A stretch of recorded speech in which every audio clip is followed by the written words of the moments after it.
Nous remercions Dieu de tout cœur pour le développement quotidien de l'Église. À Noël cette année, nous avons pu voir les églises satellites et les petits groupes.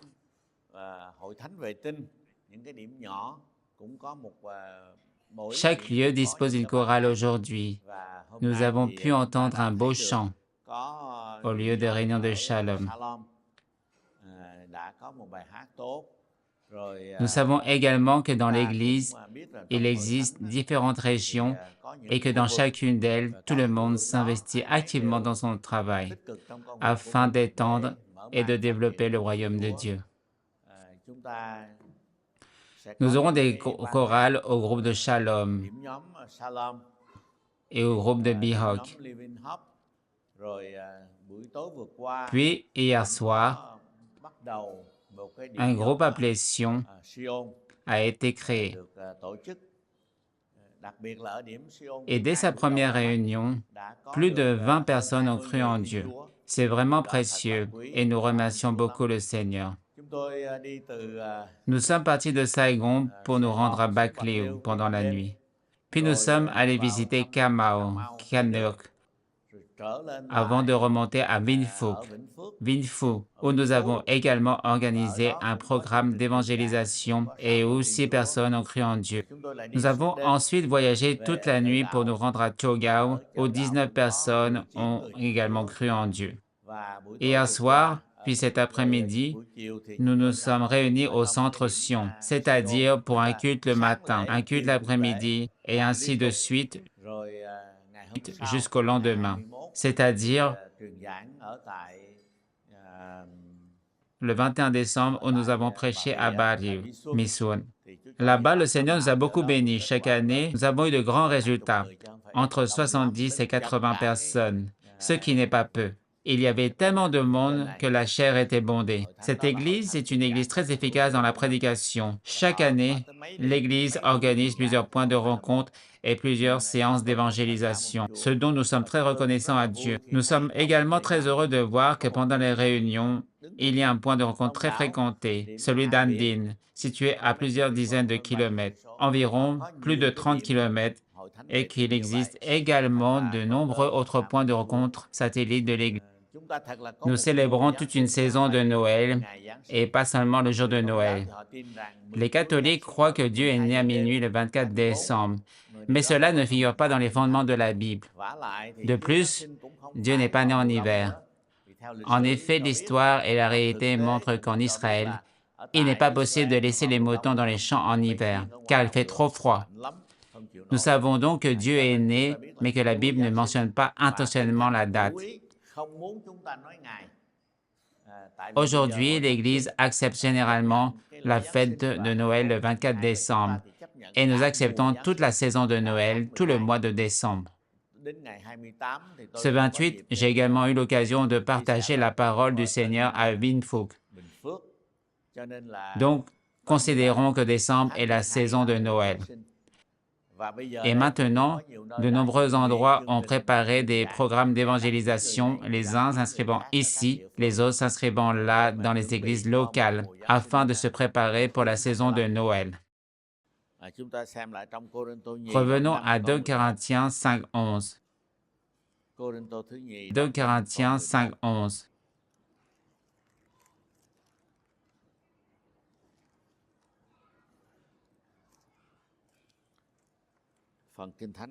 Le passage de la Bible que nous lisons ici est le sentiment de Paul qui dit « Connaissons donc la crainte du Seigneur, nous cherchons à convaincre les hommes.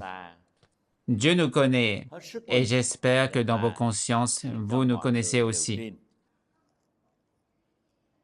Vậy chúng tôi biết Chúa đấng đáng kính sợ nên tìm cách làm mọi người ta, làm cho người ta đều tin.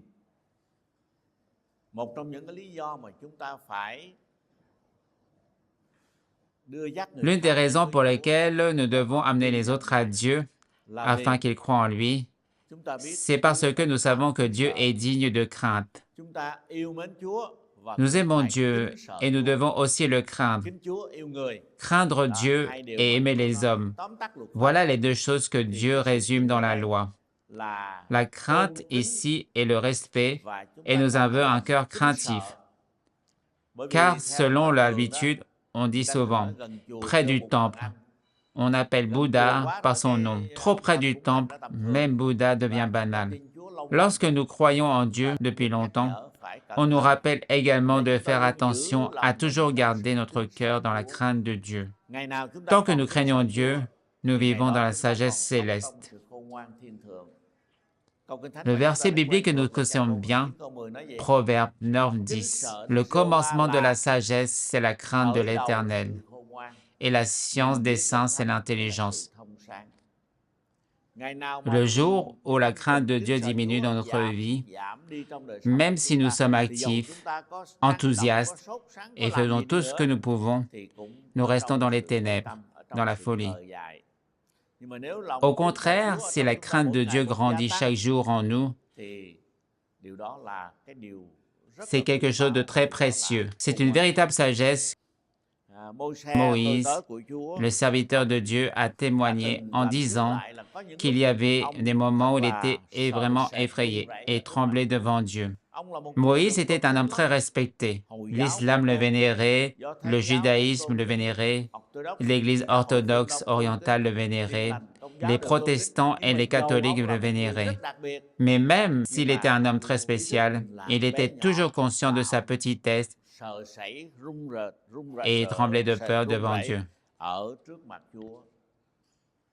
Et nous nous souvenons de David, qui était également un homme qui craignait Dieu. Il disait que les anges de Jéhovah se rassemblaient autour de ceux qui le craignaient et les sauvaient. Ceux qui craignaient Dieu bénéficient d'une protection particulière. Comme le dit le livre de Job, il y a une barrière invisible autour de ceux qui craignent Dieu. Ils sont protégés par les anges qui entourent ceux qui le craignent. Ainsi, craindre Dieu est le commencement de la sagesse. Craindre Dieu rend notre vie pleine de grâce de Dieu, nous rend dignes devant Dieu. Dans le livre de la Genèse, il est dit que Noé, dans un esprit de crainte de Dieu, a construit un bateau pour sauver sa famille. Dieu lui a dit de construire un bateau. Il a craint Dieu. Il a dépensé ses finances, son argent. Il a dépensé une somme colossale pour l'époque. Il a construit un très grand navire et par crainte de Dieu, il a obéi. Puis, dans le livre de Pierre, il est dit qu'il a construit tout le navire tout en prêchant l'Évangile. Notre travail aujourd'hui consiste à construire l'Église tout en apportant l'Évangile de Dieu à tous. Toutes ces actions proviennent d'un cœur qui craint Dieu.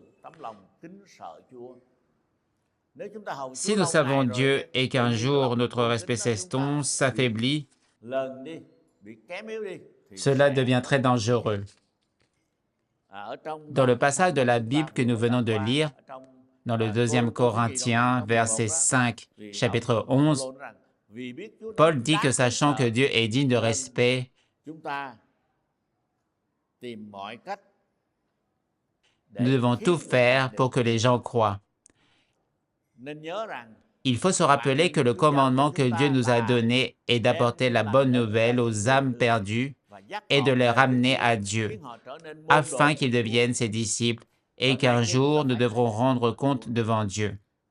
Dieu est celui que nous devons respecter et un jour, devant Dieu, certains trembleront et baisseront la tête, car ils n'auront pas obéi à Dieu. Ils ont mené une vie dont le Seigneur dit, « Retirez-vous de ma présence, vous qui commettez l'iniquité. » Nous demandons à Dieu de nous comprendre, nous sommes trop occupés. Mais qui n'est pas occupé? Il y a des gens qui dans la vie font le métier de croque-mort pour gagner leur vie, mais qui trouvent quand même le moyen d'amener les gens à Dieu. N'oublions donc pas qu'un jour nous devons nous présenter devant Dieu et répondre des occasions que nous avons manquées.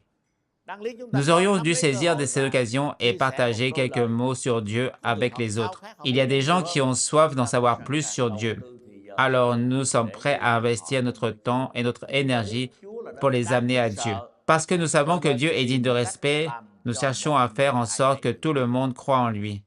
C'est pourquoi cette phrase est très précieuse pour nous, en particulier pendant la grande saison des récoltes qu'est Noël. À cette période, lorsque nous les invitons, ils sont très disposés à venir. En temps normal, c'est difficile, mais pendant la période de Noël, les gens sortent dans les rues, vont à l'église, se réunissent en groupe, et nous devons profiter de cette occasion pour trouver tous les moyens possibles de les amener à Dieu.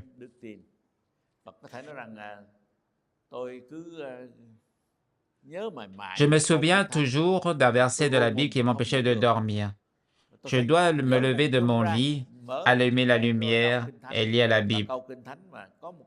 Et le verset biblique qui m'a beaucoup aidé la nuit dernière se trouve dans le livre d'Ésaïe, au chapitre 11. Je vais lire les versets 2 et 3. Le verset 2 nous est très familier.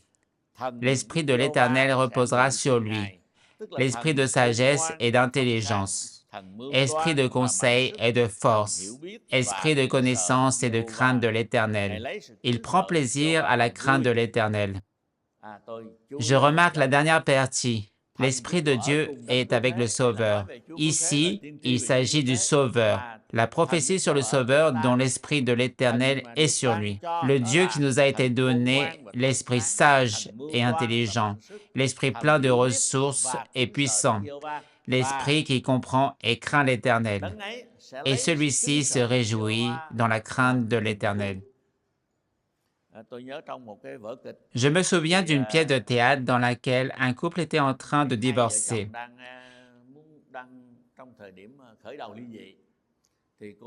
La femme disait que son petit ami, son futur mari, n'était pas comme lui. Il ne fumait pas, ne buvait pas, ne jouait pas, ne se prostituait pas. Elle en était très fière. Alors son mari lui demanda où elle avait trouvé cet homme. Certainement dans un temple bouddhiste, car à l'extérieur, où trouver un homme qui ne fume pas, ne boit pas, n'a pas de maîtresse, n'est-ce pas un coureur de jupons? Cela n'était sûrement que dans un temple bouddhiste. Je ne raconte pas cette histoire pour faire rire, mais je veux dire que les gens pensent souvent que seuls les temples bouddhistes peuvent abriter des personnes qui ne fument pas, ne boivent pas et ne se prostituent pas. Je me suis dit, hein? Pourquoi faut-il être dans un temple bouddhiste? Les enfants de Dieu sont comme ça, non? Je me souviens d'un homme qui venait de se convertir au christianisme. Je l'ai invité à venir avec moi à Saigon. Il y avait un grand rassemblement organisé au 155 rue Cheng Hung Dao. Et à la pause, alors que tout le monde sortait, il s'est approché de moi et m'a dit que cet endroit était très étrange. Je lui ai demandé en quoi il trouvait cet endroit étrange. Il m'a répondu qu'il trouvait étrange qu'il y ait autant d'hommes sans que personne ne jure. Mais qu'y avait-il d'étrange à cela? Dans l'église évangélique, personne ne jurait, bien sûr. À l'époque, comme il avait été dans l'armée, il avait vu que tous les généraux ou sous-officiers juraient dès qu'il ouvrait la bouche. Du début à la fin de la conversation, les jurons fusaient. Jurer et dire des grossièretés était devenu tout à fait normal. Il y avait encore une autre chose étrange, c'est qu'il y avait beaucoup d'hommes ici, mais personne ne fumait. Pourquoi, lors d'une réunion qui durait des heures, personne ne fumait? C'est comme ça chez les protestants. Nous voyons que ne pas fumer, ne pas boire d'alcool, ne pas jouer, ne pas avoir de concubines, ce n'est pas seulement le cas des pasteurs. Mais tous les fidèles qui croient en Dieu doivent être comme ça. Nous savons tous que nous ne faisons pas ce que font les gens ordinaires. C'est parce que nous craignons Dieu et que nous voulons le manifester à tous, à travers nos actions, comme Dieu l'a dit. Vous êtes le sel de la terre, vous êtes la lumière du monde. Les gens verront vos bonnes actions et loueront votre Père qui est dans les cieux. Nous ne voulons pas que les gens nous considèrent comme des gens ordinaires, comme des gens du monde qui sont malhonnêtes. Nous voulons mener une vie qui glorifie notre Père, car ils verront vos bonnes actions et glorifieront votre Père qui est dans les cieux.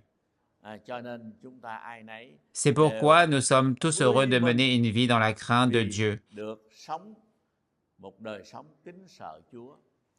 La crainte de Dieu n'est pas un fardeau. Certains disent, « Je ne peux pas encore croire en Dieu. Je suis encore jeune, j'ai le temps. Quand je serai vieux, quand je serai à la retraite, j'y penserai. Mais pour l'instant, le monde est plein de choses qui m'attirent.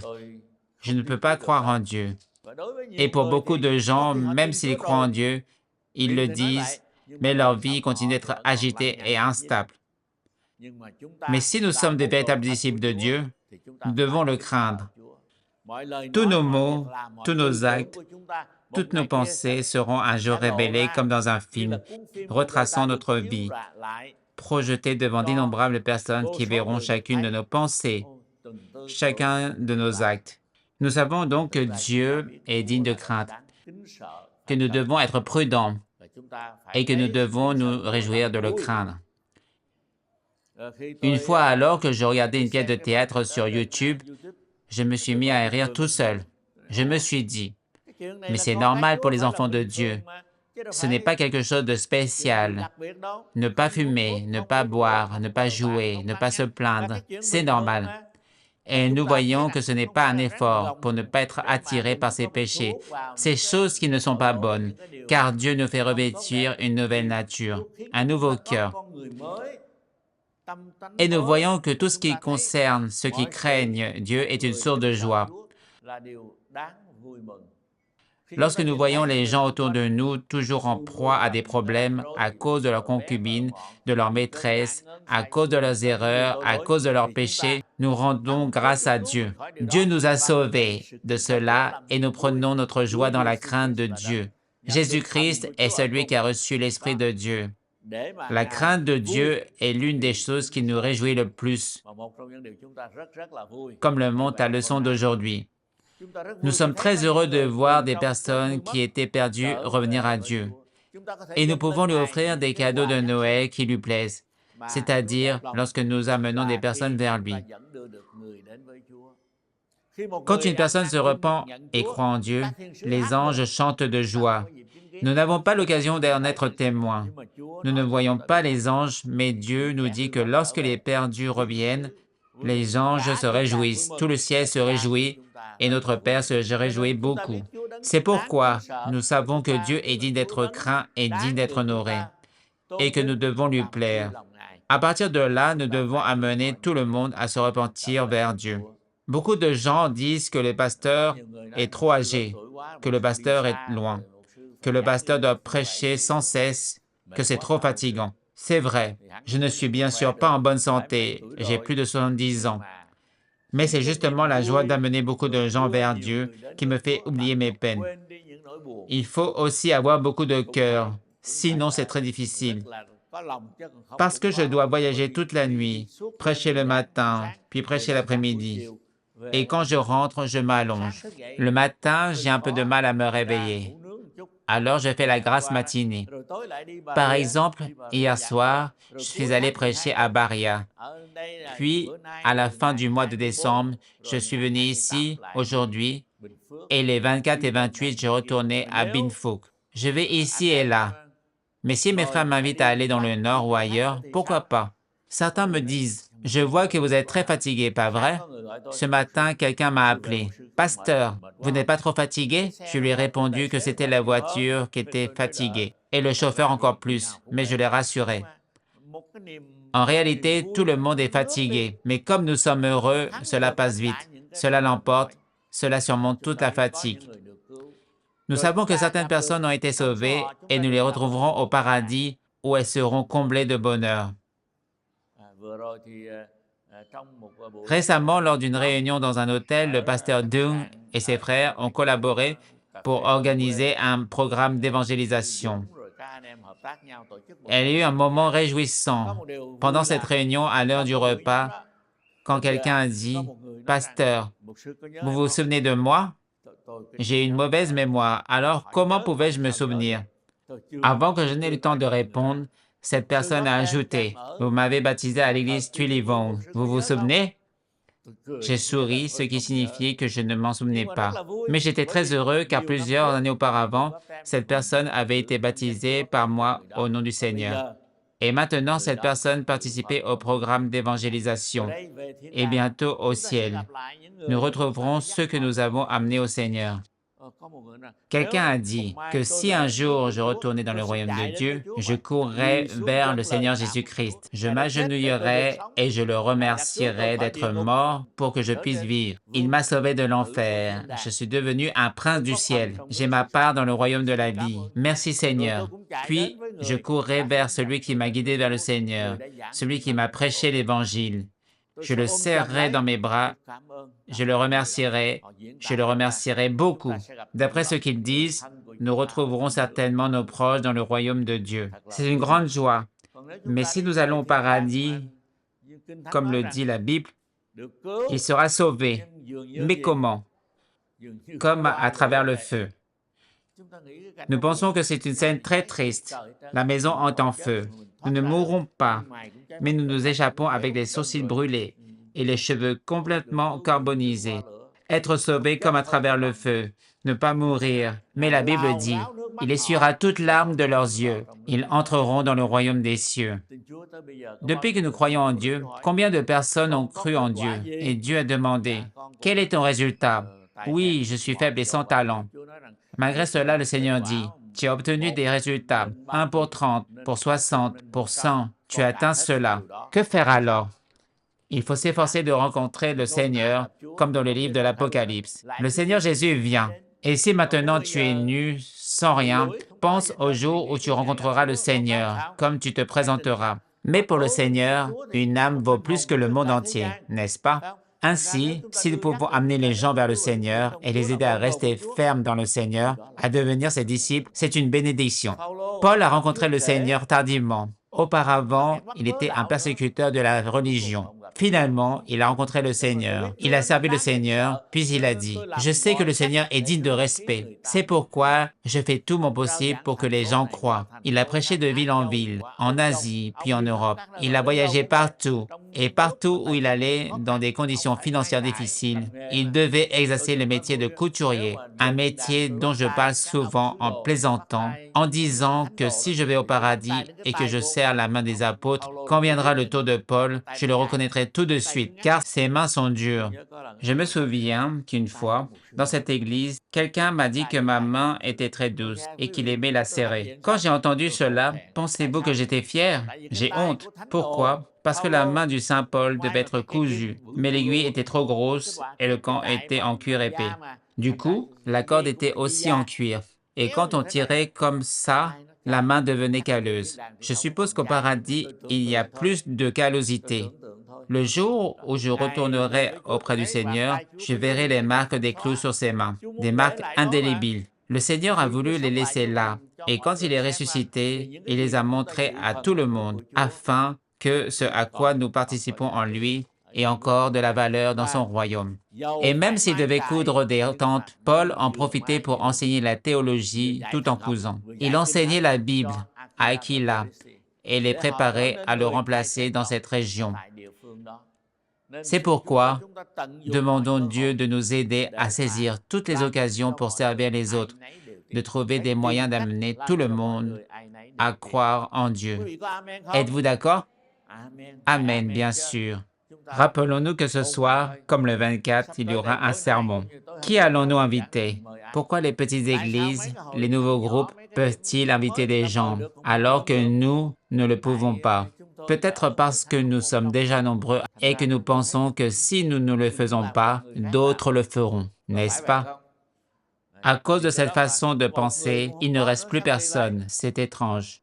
Lors d'un mariage juif, il est d'usage que chacun apporte du vin et le verse dans une cruche, puis que l'on sert un verre à chacun. Pendant les années difficiles, une personne s'est dit, « Oh, il y a une dizaine de personnes à table, et je suis le seul à verser de l'eau froide, de l'eau colorée, de l'eau qui a la même couleur que le vin, mais qui n'en est pas. S'il ne versait pas d'eau, quelqu'un d'autre verserait du vin. » C'est pourquoi tout le monde pensait ainsi, et à la fin, tout le monde levait son verre et buvait. C'est alors qu'on se rendait compte que ce n'était pas du vin, mais de l'eau. En effet, chacun comptait sur les autres, et personne ne respectait vraiment cette coutume. Le principe est de verser ensemble, puis de servir ensemble et de boire ensemble. J'espère que personne ne se repose sur des lauriers, car je sais que Dieu est un être redoutable. C'est pourquoi je fais tout mon possible pour que les gens croient, et ce qui est très réjouissant, c'est que nous amenons les gens vers Dieu. Le Vietnam a encore de grandes opportunités, contrairement aux États-Unis où la situation est très mauvaise. J'ai appelé différentes personnes et toutes m'ont répondu que c'était déjà une chance que l'Église puisse continuer à fonctionner. J'ai interrogé mon gendre car j'avais déjà prêché là-bas. Je me souviens qu'une fois, 5 personnes ont cru en Dieu. L'Église était tellement heureuse. Tout le monde a discuté plus tard dans la nuit. En 8 ans, personne n'a cru en Dieu. Puis est arrivé mon gendre, qui n'était pas encore pasteur à l'époque, mais assistant stagiaire et qui apprenait le métier là-bas. Mon gendre m'a dit qu'il fallait appliquer la méthode vietnamienne, c'est-à-dire qu'il fallait appeler les gens à se convertir à la manière vietnamienne. Et pendant cette heure d'appel, une personne a cru en Dieu.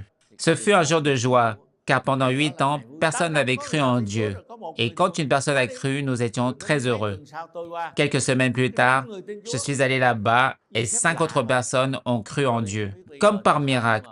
Je ne sais pas ce qu'il en est aujourd'hui, mais l'Église continue à fonctionner tant bien que mal, sans décliner, ce qui est déjà une chance. Quand j'entends cela, je suis très triste. Mais ici, c'est encore plus triste. Si ici nous avons des ressources humaines, les capacités et que nous sommes toujours à la traîne, alors que les églises satellites se développent et obtiennent des résultats et que nous n'avons aucun résultat, est-ce acceptable? Nous voulons être l'aîné, mais cet aîné c'est Esso. L'aîné a perdu sa bénédiction, ce n'est pas bien. C'est pourquoi nous savons que Dieu est un Dieu à craindre et nous faisons tout notre possible pour que tout le monde croie. En cette période de Noël, nous avons des cadeaux à offrir à Dieu. Certains offrent 5 millions, d'autres 10 millions. C'est bien, mais ce n'est pas aussi bien que d'apporter une âme, car une âme vaut plus que 5 millions de dollars, n'est-ce pas? Qu'est-ce que cela sert à quelqu'un de gagner le monde entier s'il perd son âme? Que donnerait-il en échange de son âme? Et les gens appliquent cette phrase en disant qu'une âme vaut plus que le monde entier, mes amis. Prier et rêver de pouvoir conduire beaucoup de gens vers Dieu. C'est un cadeau plus précieux que celui des rois d'Orient, que les savants d'Orient ont offert à Dieu. De l'or, de l'encens et de l'ambroisie. Cela vaut plus que de l'or. L'or, on doit le laisser derrière soi. Mais ceux qui sont sauvés et introduits dans le royaume des cieux à travers leur vie, c'est une grande joie, c'est vraiment précieux. Beaucoup de serviteurs du Seigneur m'ont rencontré. Ils m'ont demandé, « J'ai entendu dire que vous aviez le don de prêcher et que beaucoup de gens croyaient en Dieu grâce à vous, n'est-ce pas? Combien environ? Je dois avouer que je ne sais pas compter. Mais aujourd'hui, nous sommes passés d'un petit groupe dont j'étais le leader à des milliers d'églises à travers le pays. Certaines comptent 50 personnes, d'autres 70, d'autres encore 500 ou 1000. Ce n'est pas mon mérite seul. Je ne fais que brandir le drapeau. Comme il est écrit dans les psaumes, il m'a donné le drapeau pour que je le brandisse pour le Seigneur, pour le déployer. Maintenant, l'œuvre du Seigneur s'est développée en seulement quelques décennies. C'est pourquoi je crois que le jour où je me tiendrai devant le Seigneur, il me dira, « Je vous le dis, la bonne semence semée dans la bonne terre rapporte au moins 30, voire 60, voire 100. Combien en avez-vous récolté? » Le Seigneur n'a pas besoin de le dire. Il le sait déjà très bien. Le Seigneur dira, « Très bien, mon enfant. » Ou peut-être que le Seigneur me montrera du doigt et dira, « Serviteur paresseux, serviteur mauvais et indolent, retire-toi de ma présence. » Souvenez-vous que nous comparaîtrons devant Dieu. Ayez de la crainte et profitez des occasions qui se présentent. En chemin, nous nous sommes souvenus d'une histoire que vous connaissez bien ici. Il y avait un diacre dans l'Église qui se croyait très important.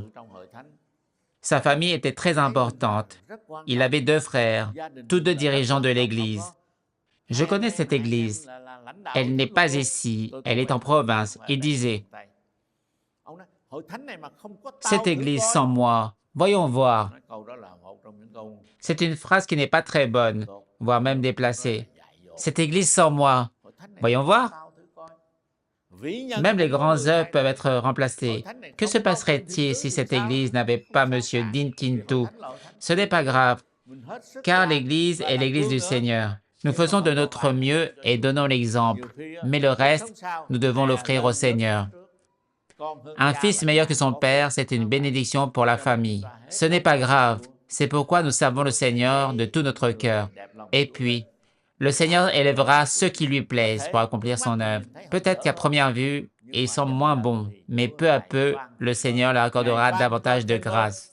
Il accorde davantage de grâce lorsqu'il nous confie davantage de responsabilités.